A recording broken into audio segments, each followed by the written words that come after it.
Today we have the 2021 Tesla Model 3.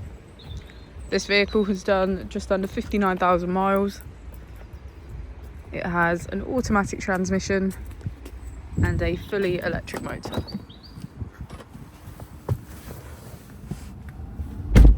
On our user interface, we're met with navigation as a feature, as well as an overview of the vehicle. This allows us to open the bonnet, charging port and boot, all from within inside the car. If we click on our Tesla icon in the bottom right, we can access our controls, dynamics, charging, autopilot, schedule, safety, service and software.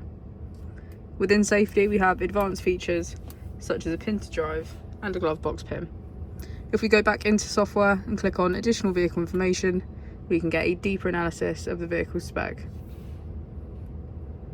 The Model 3 comes with a 360 degrees camera, and with that you can access your dash cam.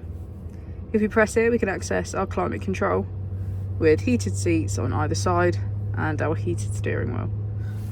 As we go into the back of the vehicle, we can see that it has a full leather black interior and get a good view of our panoramic roof.